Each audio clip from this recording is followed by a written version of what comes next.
Bible एक वर्ष में। नमस्कार, आप सबका बाइबल एक वर्ष में स्वागत है। आप सब ने जो कदम उठाया है प्रभु के वचन सुनने के लिए, यह हमारे जीवन के अंधेरों को दूर करेंगे और हमें प्रभु के प्रकाश में चलाएंगे। आज हम उत्पत्ति ग्रंथ का अध्याय 43, 44, संत मत्ती का अध्याय 16 और सुक्ति ग्रंथ का अध्याय 4 का 1 से 9 वचन तक सुनेंगे। प्रभु का वचन सुनने से पहले आइए हम ईश्वर से प्रार्थना करें। हे प्रभु, हम आपका वचन सुनने वाले हैं। हमारे मन की आंखें खोलें और हमें आध्यात्मिक प्रज्ञा दें ताकि हम आपको जान सकें और आपके वचन के अनुसार अपना जीवन जिए। यह हम मांगते हैं आपसे प्रभु यीशु के नाम, आमीन। उत्पत्ति ग्रंथ अध्याय 43। यूसुफ के भाइयों की मिस्र यात्रा। देश में अभी तक जोरों का अकाल था। जब वह अनाज जो वे मिस्र में लाए थे समाप्त हो गया, तो उनके पिता ने उनसे कहा, फिर उधर जाओ और अपने लिए कुछ अनाज खरीद कर ले आओ। यूदा ने उसे उत्तर दिया, उस व्यक्ति ने हमें कड़ा आदेश दिया था कि जब तक तुम अपने भाई को अपने साथ न ले आओगे तब तक मुझसे नहीं मिल सकोगे। इसलिए यदि आप हमारे भाई को हमारे साथ भेजने को तैयार हो तो हम जाकर आपके लिए अनाज खरीद कर ले आएं। लेकिन यदि आप उसे हमारे साथ नहीं भेजेंगे तो हम वहां नहीं जाएंगे, कारण उस व्यक्ति ने हमसे कहा है, जब तक तुम अपने भाई को अपने साथ न ले आओगे तब तक मुझसे नहीं मिल सकोगे। इस्राएल ने कहा, तुमने मेरे साथ यह बुराई क्यों की और उस व्यक्ति को क्यों बताया कि तुम्हारा एक और भाई है? उन्होंने उत्तर दिया, उस व्यक्ति ने हमारे और हमारे परिवार के विषय में पूछताछ की और पूछा कि क्या तुम्हारा पिता जीवित है और तुम्हारा एक भाई और है? इस पर उसके प्रश्नों के उत्तर में हमने यह बताना पड़ा। हमने क्या पता था कि वह हमारे भाई को वहां से लाने के लिए हमसे कहेगा। यूदा ने अपने पिता इज़राइल से कहा, लड़के को आप मेरे साथ जाने दीजिए, जिससे हम चलकर वहां जाएं और इस प्रकार हम, आप और हमारे बच्चे जीवित रह सके, मरे नहीं। मैं खुद इसका उत्तरदायी रहूंगा। मैं खुद उसे लौटाकर आपके हाथों में फिर सौंप दूंगा। यदि मैं उसे आपके पास सुरक्षित वापस ना ला सका तो मैं आपके प्रति आजीवन दोषी बना रहूंगा। यदि हमने इतनी देर ना की होती तो निश्चय ही अब तक हम 2 बार वहां से हो आए होते। इस पर उनके पिता इज़राइल ने उससे कहा, अच्छा, यदि हमें ऐसा ही करना पड़ रहा है तो करो।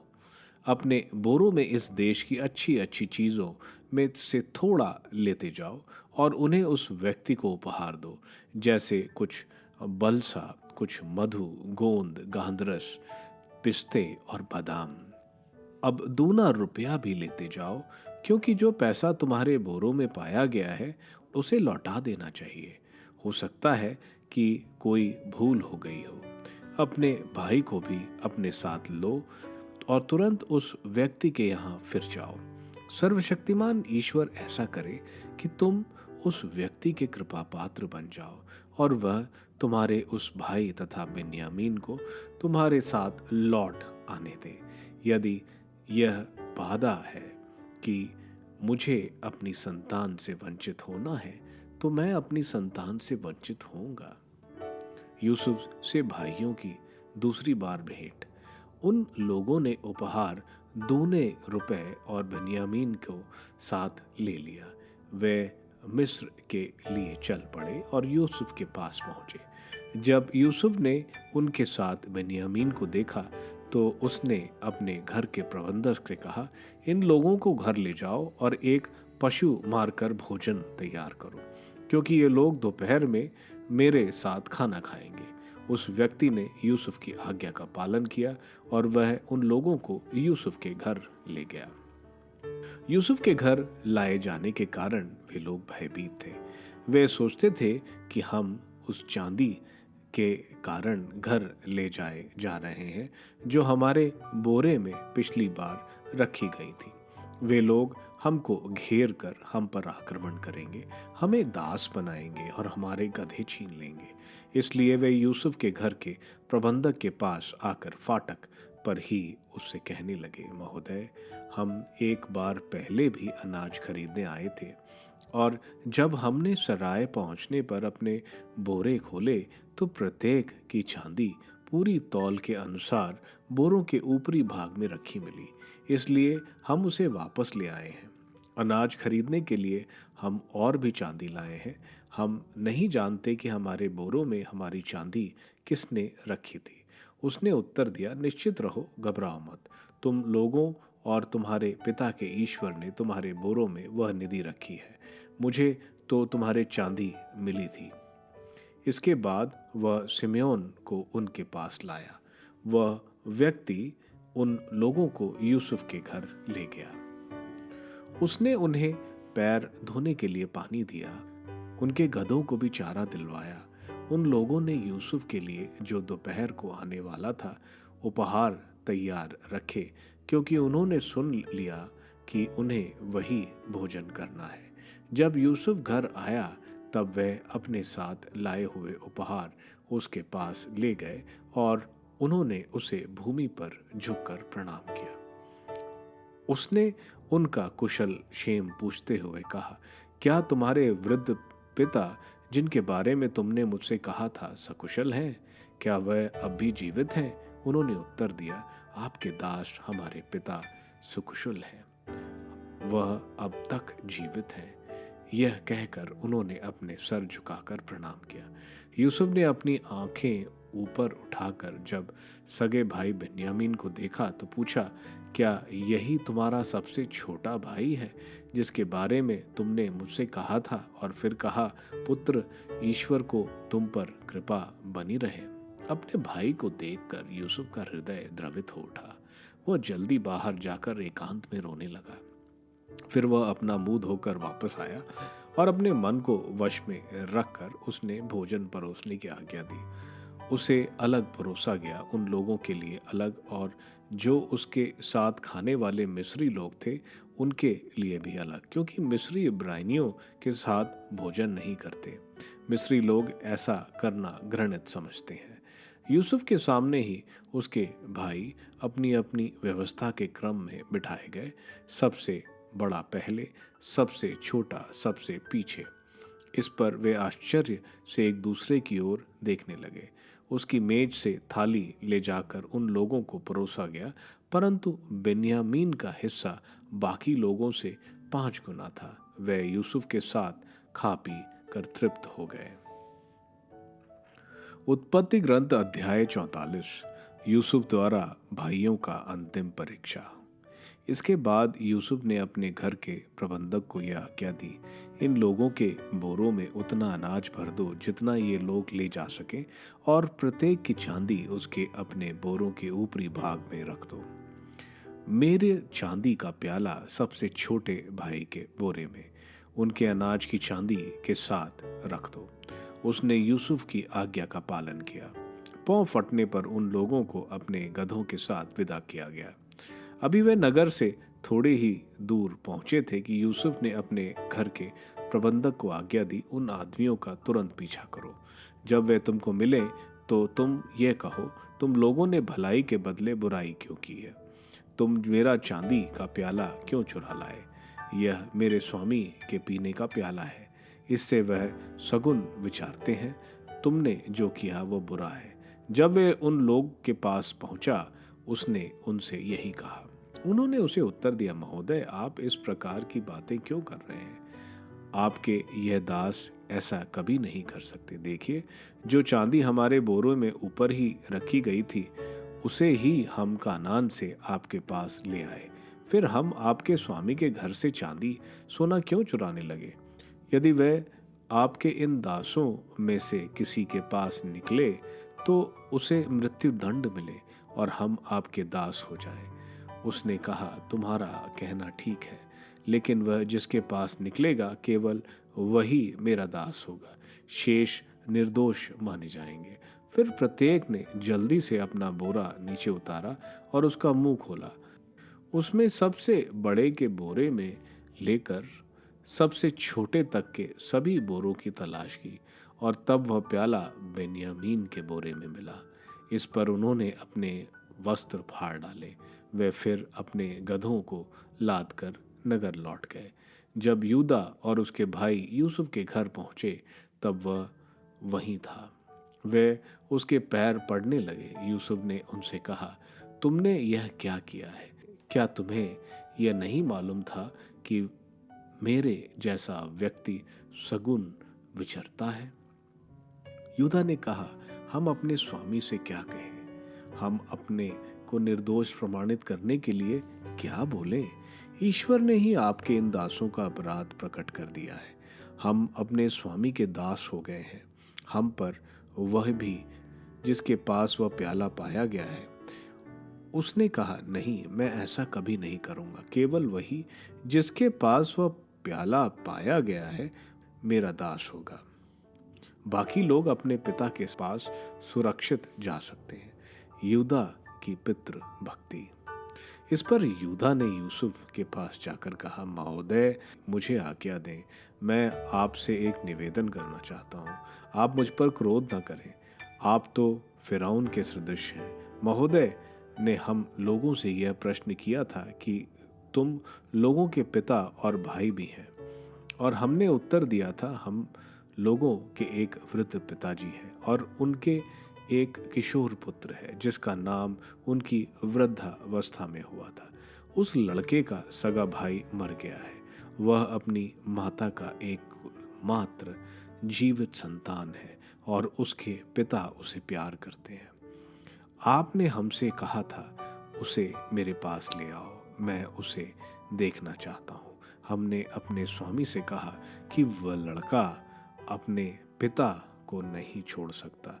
यदि वह अपने पिता से अलग हो जाएगा तो उसके पिता मर जाएंगे। तब आपने हम अपने दासों से कहा, यदि तुम्हारा कनिष्ठ भाई तुम्हारे साथ नहीं आएगा तो तुम मुझसे फिर मिलने की अनुमति नहीं मिलेगी। इसलिए हमने अपने दास अपने पिता के पास जाकर उन्हें ये बातें बताई। जब हमारे पिता ने हमसे कहा, फिर अनाज खरीदने जाओ, तो हमने उत्तर दिया, हम नहीं जा सकते जब तक हमारा कनिष्ठ भाई हमारे साथ नहीं हो। तब तक हम नहीं जाएंगे, क्योंकि यदि हमारा कनिष्ठ भाई हमारे साथ नहीं होगा तो हमें उस मनुष्य से मिलने की अनुमति नहीं मिलेगी। इस पर आपके दास हमारे पिता ने हमसे कहा, तुम जानते ही हो कि अपनी पत्नी से मुझे 2 ही पुत्र हुए हैं। एक मुझे छोड़कर चला गया और मेरा अनुमान है कि किसी जानवर ने उसे टुकड़े टुकड़े कर दिया है, क्योंकि आज तक मैंने उसे फिर कभी नहीं देखा। यदि तुम इसे भी मुझसे ले जाओगे और यह किसी विपत्ति का शिकार होगा तो तुम मुझे पके बाल वाले को शोक से मारकर अधोलोक पहुंचा दोगे। इसलिए यदि अब मैं आपका दास अपने पिता के पास पहुंच जाता और यह लड़का हमारे साथ ना होता तो उसे ना देखकर हमारे पिता निश्चय ही मर जाते, क्योंकि उनका जीवन इस लड़के पर निर्भर है। और हम आपके यह दास पके बाल वाले अपने दास अपने पिता को शोक के साथ अधोलोक पहुंचाते। मैं आपका दास अपने पिता से यह कहते हुए इस लड़के का उत्तरदायी बना कि यदि मैं इसे आपके पास सुरक्षित ना ला सका तो आपके प्रति आजीवन दोषी बना रहूंगा।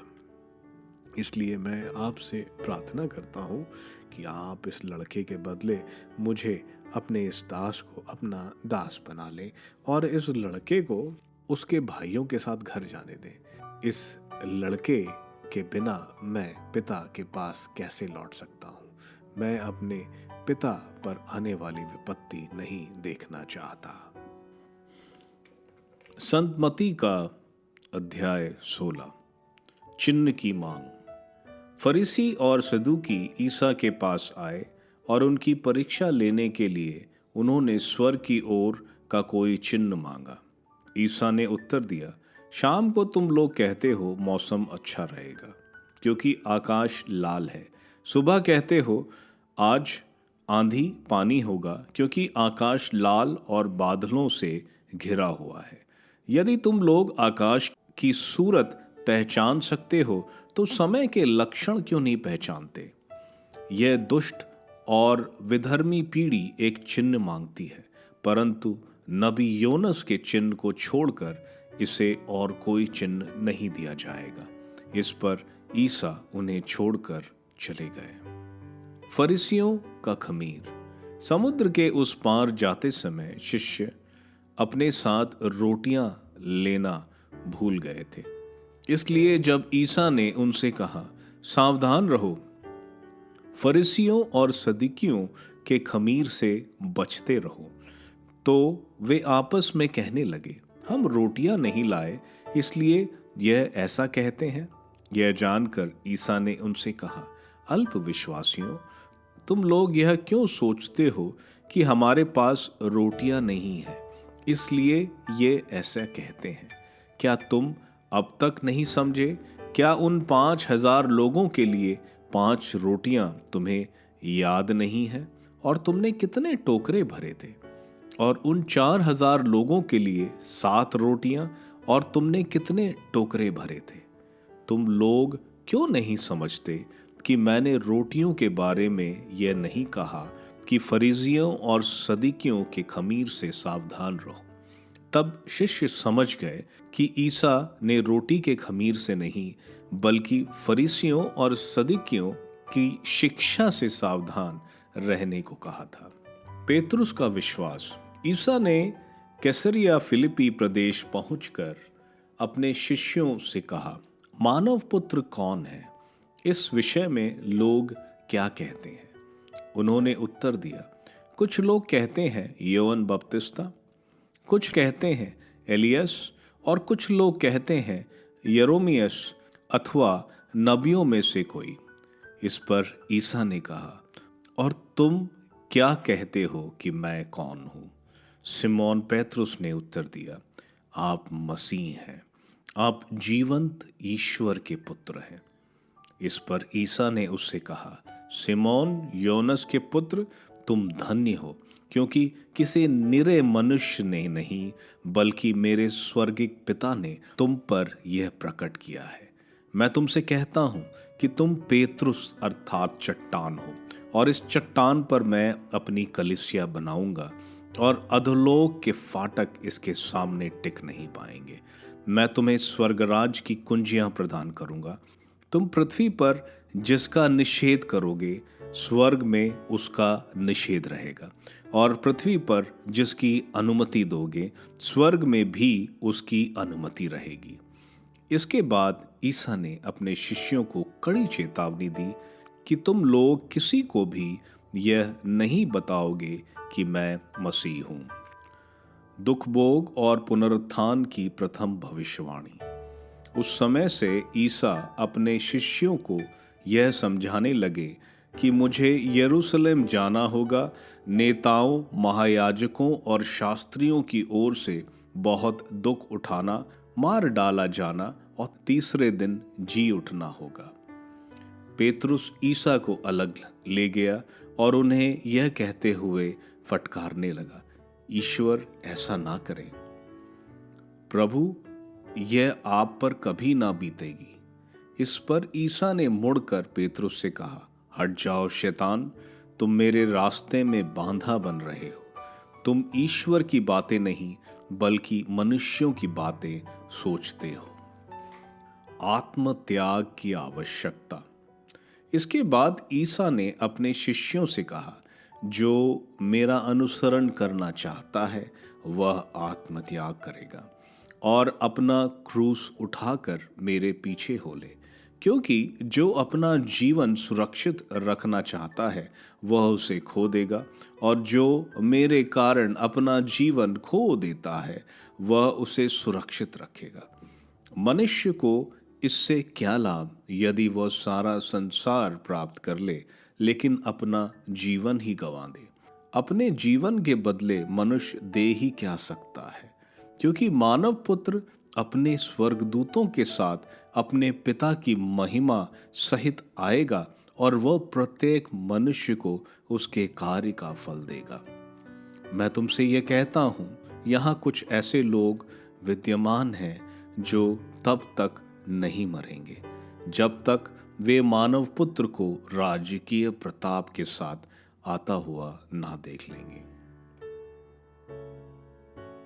सुक्ति ग्रंथ अध्याय 4 वचन 1 से 9। प्रज्ञा सर्वोपरि है। पुत्रों, पिता की शिक्षा पर ध्यान दो, समझदार बनने का प्रयत्न करो। मैं तुम लोगों को ज्ञान की बातें बता रहा हूं, मेरी शिक्षा का तिरस्कार मत करो। मैं भी अपने पिता का आज्ञाकारी पुत्र था। मेरी माता मुझे इकलौते पुत्र की तरह प्यार करती थी। मेरे पिता ने यह कहते हुए मुझे शिक्षा दी, सारे हृदय से मेरी शिक्षा अपनाओ, मेरी आज्ञाओं का पालन करो और तुम्हें जीवन प्राप्त होगा। प्रज्ञा और समझदारी प्राप्त करो। मेरे शब्द याद रखो और उनसे नहीं भटको। प्रज्ञा का परित्याग मत करो और वह तुम्हारी रक्षा करेगी। उसको प्यार करो और वह तुम्हारी देख रेख करेगी। सबसे पहले प्रज्ञा प्राप्त करो, किसी भी कीमत पर सद्बुद्धि प्राप्त करो। इसे संजोए रखो और वह तुम्हें महान बनाएगी। इससे लिपटे रहो और यह तुम्हें सम्मान दिलाएगी। यह तुम्हारे कंठ में एक मनोहर माला डाल देगी और तुम्हें महिमा का किरीट प्रदान करेगी। उत्पत्ति ग्रंथ के 43 और 44 अध्याय में हम देखते हैं जैसे प्रभु यीशु को इजरायली नहीं समझ पाते हैं कि वे ही मसीहा हैं जिनका वो सदियों से इंतजार कर रहे थे। उनके दूसरे आगमन दुनिया के अंत में उनको पहचानेंगे और घोर विलाप करेंगे, जैसा कि जकरिया के ग्रंथ अध्याय 12 वचन संख्या 10 में लिखा है।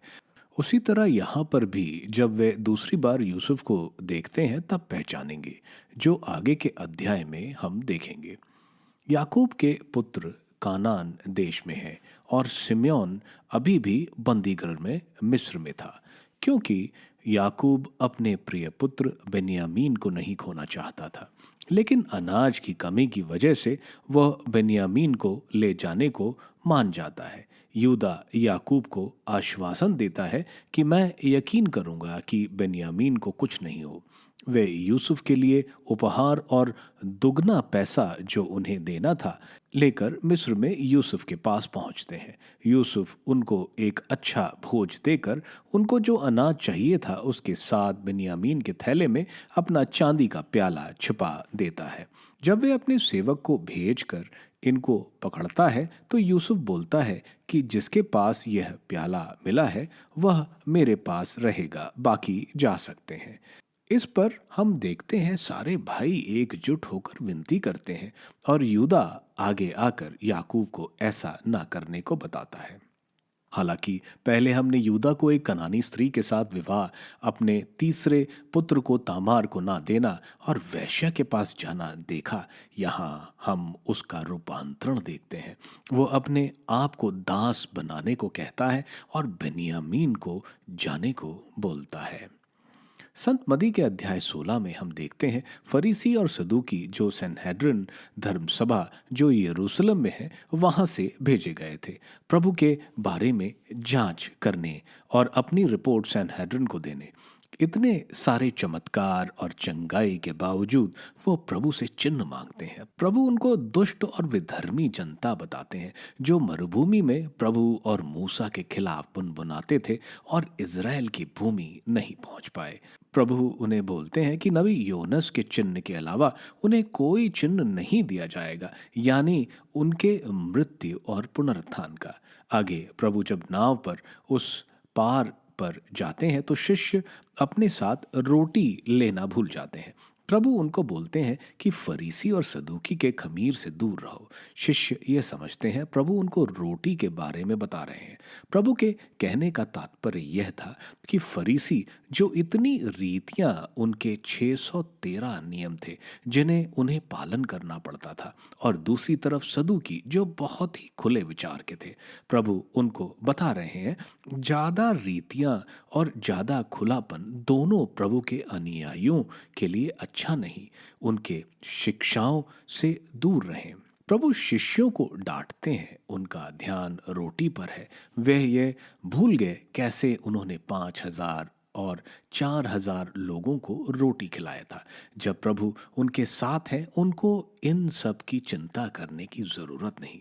इसके बाद हम देखते हैं प्रभु उनको पूछते हैं कि लोग मेरे बारे में क्या कहते हैं और तुम क्या कहते हो। तो वे कहते हैं लोग आपको यूहन्ना बपतिस्ता, एलीशा और यिर्मयाह कहते हैं। यूहन्ना बपतिस्ता इसलिए क्योंकि प्रभु पश्चाताप और ईश्वर का राज्य निकट है उसका संदेश देते हैं। एलीशा इसलिए क्योंकि उनके शब्द आग की तरह थे, और यिर्मयाह क्योंकि वे करुणा से पूर्ण थे और कनानी भी उनकी बहुत इज्जत करते थे। पेतरुस प्रभु को बोलता है कि आप मसीह हैं।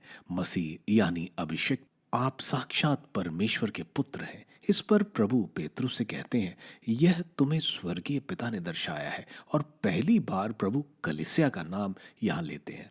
प्रभु यहाँ पेतरुस को स्वर्ग की कुंजियां भी देते हैं। ये कुंजियां इज़राइल के राजा अपने मुख्य अधिकारी को देते हैं। इसी तरह प्रभु पेतरुस को कहते हैं जो कुछ यहाँ बांधा जाएगा उसे स्वर्ग में भी बांधा जाएगा, यानी अन्याय, और जो कुछ खोला जाएगा जैसे न्याय या पाप क्षमा, वह स्वर्ग में भी खोला जाएगा। प्रभु उनको बोलते हैं यह बात किसी को ना बताएं, क्योंकि इजरायली सोचते थे कि मसीहा उन्हें रोम के शासन से मुक्त करेंगे। उनको यह नहीं मालूम था कि मानव जाति का मुख्य शत्रु पाप है, जिससे बचाने मसीहा आए हैं। आगे हम देखते हैं प्रभु उनके यरूशलेम में दुख भोग, मृत्यु और पुनरुत्थान के बारे में शिष्यों को बताते हैं। इस पर पेतरुस, जिसको अभी शाबाशी मिली थी, प्रभु उनको डांटते हैं और कहते हैं हट जा शैतान, क्योंकि प्रभु का कार्य करने से रोकना वो शैतान की योजना होती है। पवित्र आत्मा के साथ पेतरुस प्रभु को ईश्वर पुत्र बोलते हैं, लेकिन बाद में शरीर में वह प्रभु को ईश्वर का कार्य करने से रोकते हैं। इसके बाद प्रभु शिष्य की विशेषताएं बताते हैं कि जैसे प्रभु ने पिता परमेश्वर की इच्छा पूरी करी, वैसे ही हमें भी प्रभु की इच्छा के अनुसार जीवन बिताना है, भले ही वो कठिन परिस्थितियां या रास्ते ले जाएं। जैसे प्रभु कह रहे हैं जो अपना जीवन खोएगा वो वापस पालेगा। ये इसलिए जरूरी है क्योंकि जब मानव पुत्र आएंगे और संसार का न्याय करेंगे, तब हमें मालूम चलेगा हमें स्वर्ग मिलता है या नर्क, और वो न्याय हमारे वचन, मन, कर्म, दूसरों को क्षमा और दूसरों की मदद पर निर्भर करता है। सुक्ति ग्रंथ के अध्याय 4 वचन 1 से 9 में हमें बोला जा रहा है कि प्रज्ञा की सुनो, प्रज्ञा क्या कह रही है, ध्यान दो, वह अच्छी सिखलाई देती है, उसको नहीं छोड़ो। प्रज्ञा जैसे एक एकलौते बालक के माता पिता की तरह हमको सिखलाती है। प्रज्ञा की बातों को अपने हृदय में रखो और उसके आदेश अनुसार चलो। उसको नहीं छोड़ो, वह तुम्हारी रक्षा करेगी। उसे प्यार करो, वह तुम्हारी देखभाल करेगी। प्रज्ञा सर्वश्रेष्ठ है, चाहे कुछ भी देना पड़े उसको प्राप्त करो। उसकी इज्जत करो, वह तुम्हारा उद्धार करेगी। वह तुम्हारे सर पर एक कृपा का मुकुट बना देगी। इसलिए हर कीमत पर प्रज्ञा को प्राप्त करो। आप सबको धन्यवाद ईश्वर के वचन सुनने के लिए। मैं आपसे विनती करता हूँ कि आप बाइबल एक वर्ष में को दूसरों के साथ शेयर करें, क्योंकि प्रभु का वचन स्वयं प्रभु यीशु है। प्रभु को दूसरों को देने वालों को प्रभु की आशीष जरूर मिलेगी। मैं आप सबका बड़ी बेसब्री से कल इंतजार करूँगा। धन्यवाद।